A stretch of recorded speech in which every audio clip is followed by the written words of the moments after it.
विद्यार्थ्यांची चिखलातून शाळेकडे वाटचाल. समता नगरातील नागरिकांच्या हाल अपेष्टांकडे प्रशासनाचे दुर्लक्ष. रस्ता मंजूर होऊनही काम अपूर्ण. निधी गेला कुठे? ग्रामस्थांचा संतप्त सवाल. व्याड प्रतिनिधी नितीन थोरात. व्याड येथील समतानगर परिसरातील विद्यार्थी, नागरिक आणि शेतकरी वर्ग सध्या मूलभूत सुविधांच्या अभावामुळे मोठ्या संकटाचा सामना करत आहेत.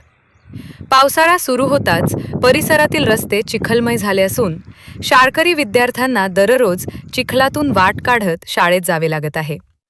त्यामुळे विद्यार्थ्यांच्या आरोग्याचा व सुरक्षिततेचा प्रश्न निर्माण झाला आहे. समता नगरातील मुख्य रस्त्यांवर चिखल, साचलेले पाणी आणि गटारांची समस्या गंभीर बनली आहे. यावेळी शाळेतील विद्यार्थी यांनी सांगितली समस्या. त्यामुळे नागरिकांना दैनंदिन कामांसाठी ये-जा करताना मोठा त्रास सहन करावा लागत आहे. शेतकरी वर्गालाही शेतमाल वाहतुकीसाठी अडचणींचा सामना करावा लागत असून परिसरातील परिस्थिती दिवसेंदिवस बिकट होत आहे. स्थानिक नागरिकांच्या म्हणण्यानुसार समता नगरातील रस्त्याचे काम मंजूर झाले होते, मात्र आजतागायत रस्त्याचे काम पूर्ण झालेले नाही. हा रस्ता पूर्ण दुरुस्त करावा, डांबरीकरण नाही ते मुरुम तरी टाकून या रस्त्याचं काम पूर्ण करावं आणि इथल्या समतानगर येथील शाळा विद्यार्थ्यांसाठी हा रस्ता चांगला करावा हीच एक प्रशासनाला आपली एक मागणी आहे. आणि आपण हा मुद्दा नक्कीच आपण लावून धरू आणि प्रशासनाला जाब विचारू की या रस्त्याचा निधी गेला कुठे, की हा रस्ता मंजूर झाला असूनही या जर रस्त्याचं काम पूर्णपणे करत नसतील त्या शाळेच्या रस्त्याचा निधी गेला कुठं, हाच एक प्रश्न आहे.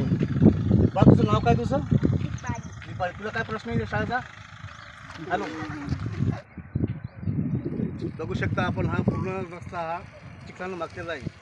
जाणार येणारे जे आपले असतील शेतात जाणारे मजूर असतील त्यासाठी समस्या आहे.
या पुढे या चालत थोडी.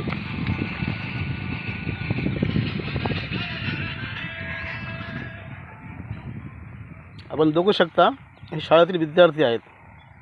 यांचा रोजचा हा दैनंदिन प्रश्न शाळेत जाण्याचा. सकाळी उठल्यानंतर शाळा जी असते, शाळा कधी शाळा भरते तुमची? 10 वाजता शाळा भरते. जेव्हा पाऊस पाणी असतो तेव्हाही आपले विद्यार्थी शाळेत जातात असतात आणि जेव्हा या रस्त्याने जात असतात तो हा जो रस्ता आहे तिथली ही समस्या आहे की या विद्यार्थ्यांना शाळेत जाण्यासाठी जो रस्ता आहे केलेला आहे तो अक्षरशः पूर्ण चिखलाने माखलेला आहे. आणि ऐन पावसाळ्याच्या वेळेस अजून तर पाऊस पडलेच नाही, पण तरी इथली ही समस्या आहे समतानगर येथीलमधली. येथील पूर्ण ग्रामस्थ, शेतकरी वर्ग आणि इजा करणारे जे असतील, महिला वगैरे असतील काम करणाऱ्या, कष्ट करणाऱ्या, त्यांची ही समस्या बघून खरोखरच अक्षरशः दुःख वाटते या गावात इथले याचं की या विद्यार्थ्याचा प्रश्न नेमका काय, त्यांनी शाळेत जावं की नाही शाळेत जावं, प्रश्न हाच येतो. बाळा तुम्हाला काय काय त्रास होते तिथं सांग, काय काय त्रास आहे तुला चिखल्याचा? तर बोल. हां धरे भाई, हातात धरे. हां बोल, काय वाटते तुला?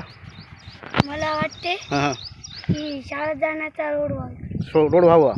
हं. तुला काय त्रास आहे तुला काय त्रास आहे रोजचं सकाळचं तुला? चिखलाचा. चिखलाचा त्रास आहे. म्हणजे आता म्हणजे पाऊस पडला तरी तुम्हाला त्रास होतो त्याचा. हो. तुला काय त्रास आहे बाळा?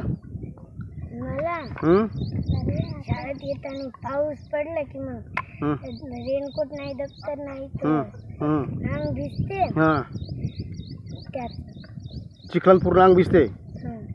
त्रास होतो त्याचा शाळेतून. हां, तुला बाळा तुला सांग. मला नाही का चिखलाचा भय वाटते. चिखलाचा भेव वाटते. म्हणजे का भेव वाटते नेमकं तुला?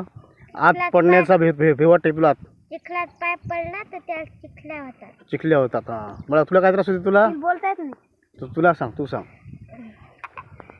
या चिखलाचा त्रास. चिखलाचा त्रास आहे तुला? चिखलाचा त्रास. चिखलाचा त्रास आहे तुला बाळा, तू सांग. मला पण चिखलाचा त्रास. शाळेचा मला चिखलात पडण्याचा त्रास. त्रास आहे. Okay okay. बघा, आपण बघू शकता इथले जे विद्यार्थी आहेत यांना पूर्ण हा त्रास इथला आहे. कारण सकाळ संध्याकाळ शाळा सुटल्यानंतर जेव्हा या रस्त्याने येतात विद्यार्थी तर त्या पावसामध्ये पूर्ण चिखल माखलेला असतो, रस्ता पूर्ण भरलेला असतो आणि तेव्हा यांना हा त्रास होतो यांना. पण तरी येथील ग्रामपंचायत, इथलं प्रशासन मुरदार झालेलं आहे. त्यांना अजूनही इथल्या समतानगर इथली रस्त्याची त्यांना दुरवस्था कळत नाही.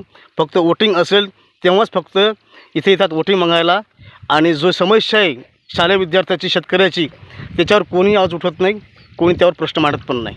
धन्यवाद.